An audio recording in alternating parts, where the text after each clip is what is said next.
let that light of joy shine in your life all the time. Oh, let that light of joy, let that light of joy, let that light of joy shine in your life. So as you know, or you may, I'll tell you, last week, Owen and I had a wonderful cruise vacation out of Galveston, and what a surprise it was to find out that our cruise director from Dallas. I loved it, and he's been training all the people from Southeast Asia on the heart of Texas for your pleasure. Tonight, a meek and bright, deep in the heart of Texas, the serenity sky is wide and high, deep in the heart of Texas, the sage's bloom is like perfume, deep in the heart of Texas, reminds me of the one I love, deep in the heart of Texas.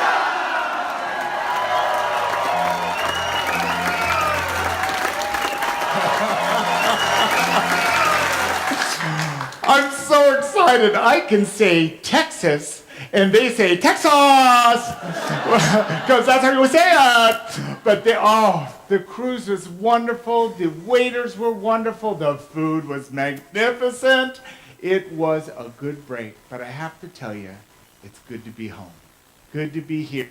And we are still immersed in the May month of power, of purple.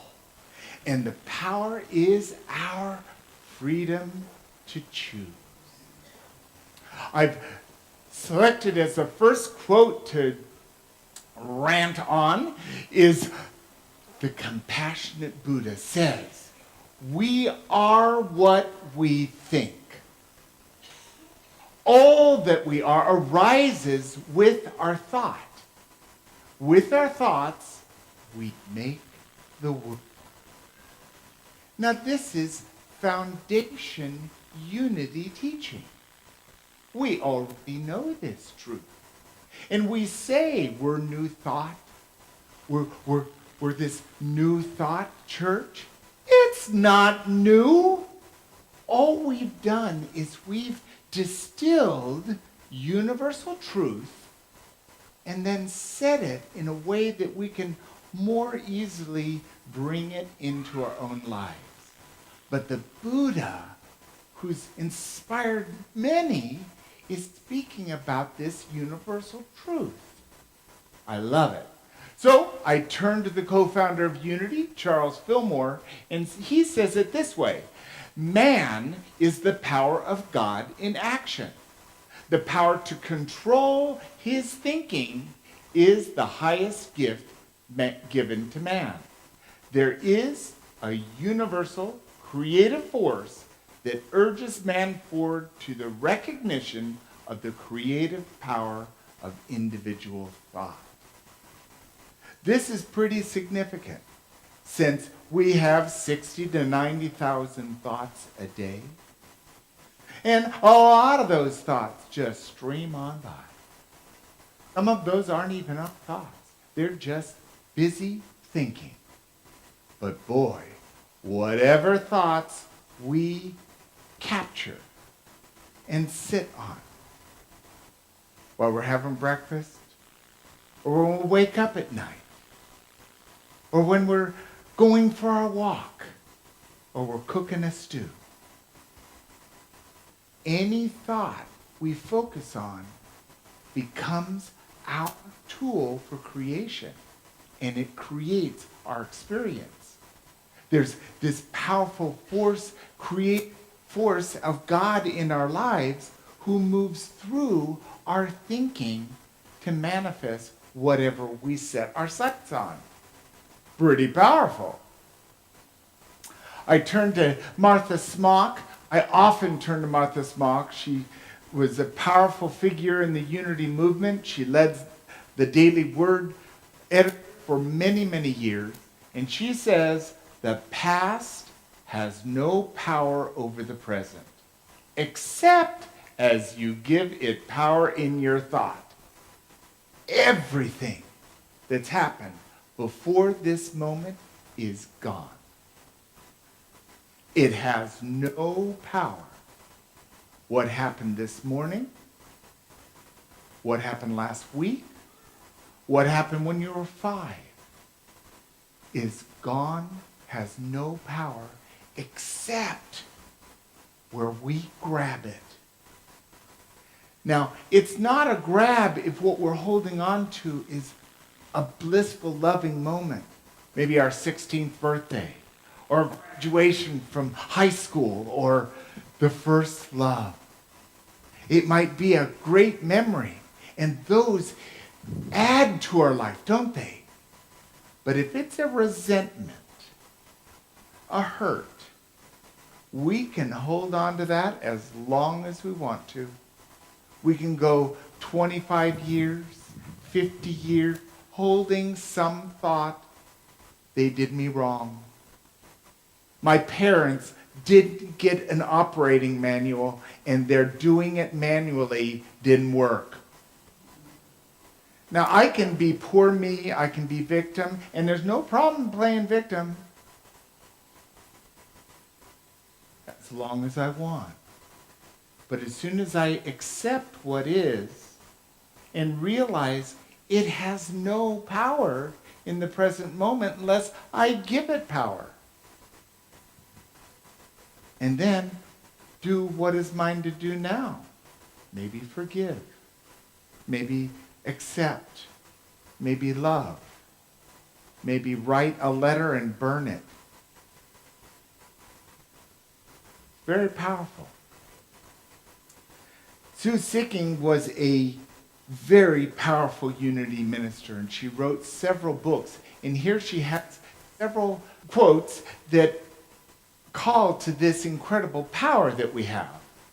All power is in the midst of us, doing all things through us, right where we are in every experience. There's no getting more power. No one has more power than us when we're talking about this creative universal force that's within us.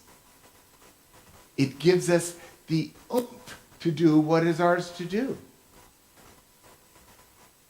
She continues to say, all power has been given to us to react to, accept, or refuse all things around us. Our problems are never what others are doing, but how we react and respond to people and situations. If we're attached to the idea that it's all their fault, we're holding on an idea of a resentment that's keeping us in the same place. And no one can do that work for us. No one can do the forgiveness for us. We have to do it for ourselves. And as long as we're in unforgiveness, we're accepting that we're refusing to deal with it, or we're in reaction. And there's nothing wrong with that. We're just in reaction. But it's very likely we're feeling some pain as a result of it. We're being exposed to the areas of our life that it's doom and gloom. It's not working out. It's challenging me. I'm being held back. I'm not enough. When we have all the power of the universe available to us. She concludes by saying, all power is in us, as it is in all creation. There is no grander power in the world than that which is capable of flowing through human forms at this moment. Right now. There's nothing grander. There's nothing more superb than our ability to make choice. And we're given all we need to make the choice for happiness, for peace, for challenge. And there's nothing wrong with going for a big challenge. Whatever we choose is our choice, because we're free to choose. But one important aspect about freedom is everything in the past has no power. Everything yet come has no power. Freedom has responsibility. Freedom means anything's possible. Anything's available to us. And we get to decide. That's pretty powerful. I turn to Eknath Easwaran, who wrote many books. He established the Blue Mountain Center for Meditation in California, and he's the author of Passive Meditation, which many in our community practice. And he has this powerful perspective on thought. Every thought shapes our lives. There's no such thing as a little thought, no such thing as an unimportant thought. It may be heavy, it may be light, but it always should be well directed with discrimination and precision. This is really so powerful an indication that there is no unimportant thought. In a way, every thought is a prayer. And from that place, isn't it great we have the power to direct our thought? That's what we do with affirmative prayer. We direct a thought to the highest good. And it's within that that we use this awesome power we have. Think to the places in your life where you've made a decision and followed to it. It's great when we can use our thinking power to determine how we're going to go for that. Russell A. Camp was Unity minister, and he wrote the book Live Youthfully Now. Good idea. He says this: the most divine thing about you is your power of choice. It's true. Because if I can direct my life by what I choose, by what I want, what I believe, that's pretty incredible. I wouldn't trade my power of choice with anything else. Would you?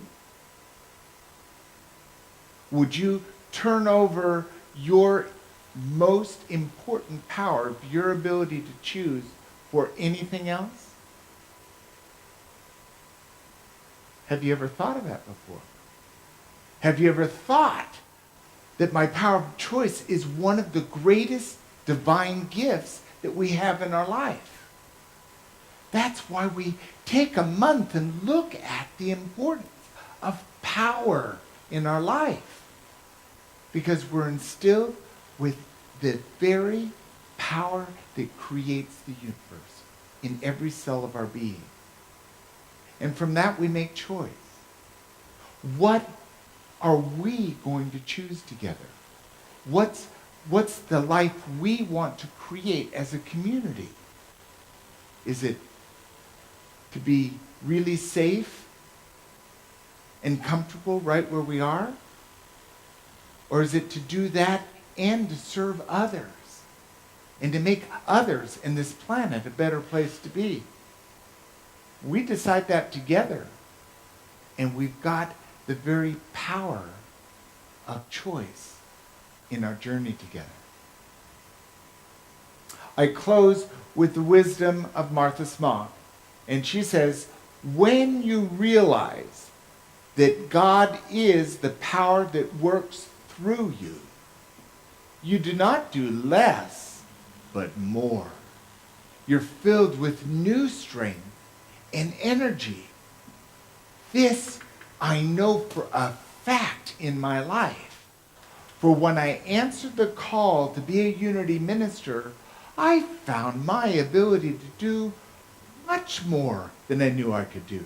I had a lot more energy to do than it was all that mine could do.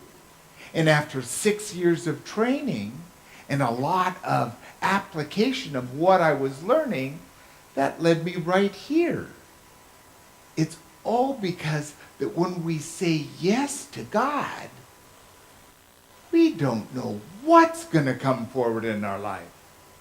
And I can tell you, a year ago, May of 2018, if anybody had come up to me and said, I'll bet you $1,000 that you're going to be moving to Texas, I would have bet the bank, knowing that I was right. But I don't bet with God. I listen. I follow. I make mistakes. I learn and I grow. But I've got all the energy. I've got all the strength to do what is mine to do. And I know, because I've come to know you, and I love you, and I love what we do together. What we will hold in vision will be recognized by many, because there's no limit to what we can do together. And that's good news. Let's take that and our knowledge that the greatest power we have is our power to choose, and take time in meditation.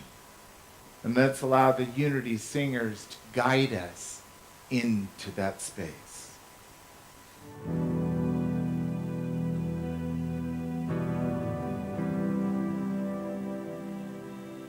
Be still, go deep. What you sow is what you reap. Be here now. One is known, where life's fountain always flows. Be still, be still, be still, and know. Be still, be still, be still, and know. Om Gam Ganapataye Namaha. Om Gam Ganapataye Namaha. Om Gam Ganapataye Namaha. Be still,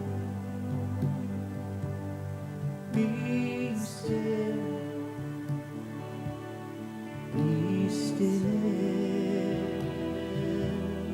and know. Be still, be still, be still, and know. Be still.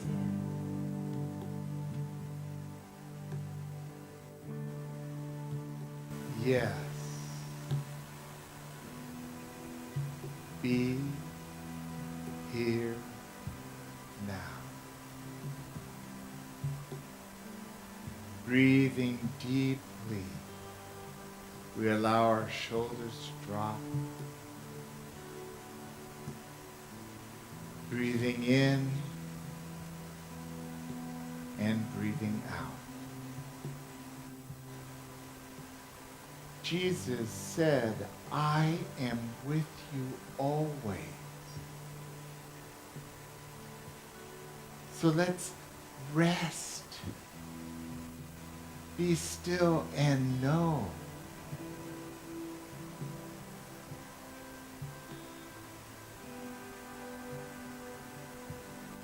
Our center.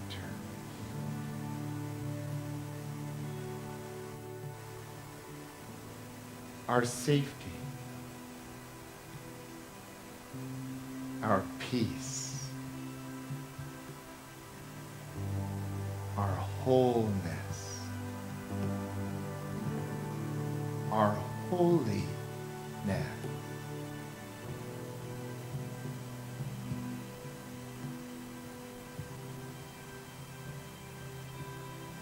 I like that beginning of Genesis. Holy Father, let there be light.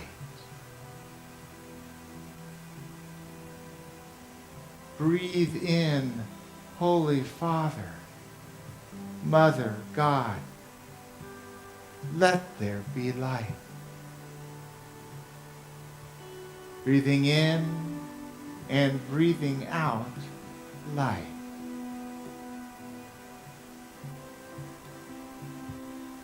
It is this light that's the presence of the divine within us.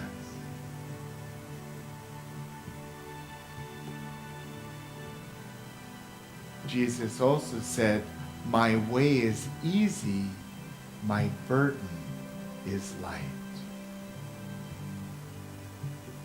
Light doesn't weigh very much. It radiates.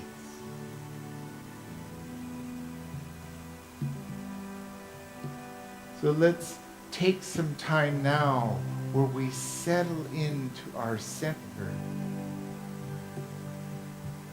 and we connect with the lightness of our being and our power to choose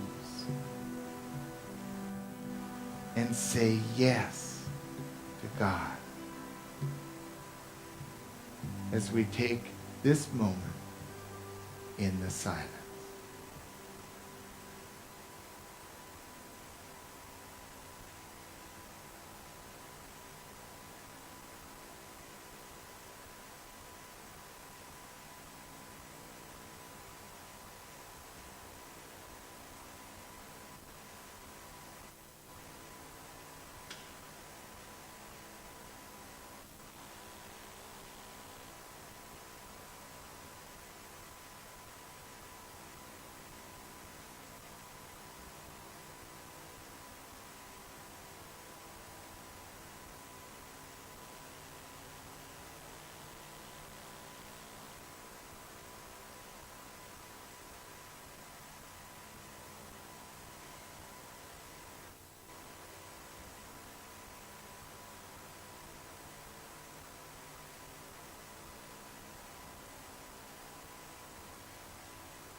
We are truly grateful for our ever-increasing knowing that we're one with God. And it's in that oneness that we make decisions and navigate in this life.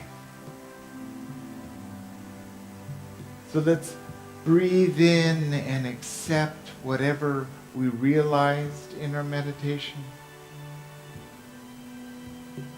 Let's let go of everything before this now moment.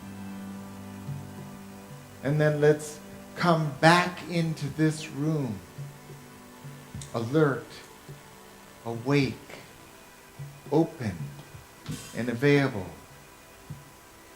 letting our fingers move and our wiggle our toes, roll our shoulders, and when we're ready, open our eyes. And we'll say this affirmation for today. Together, I choose thoughts, words, and actions that set me free. Lead your faith. Step out on the water. Release your faith. Every step is stronger.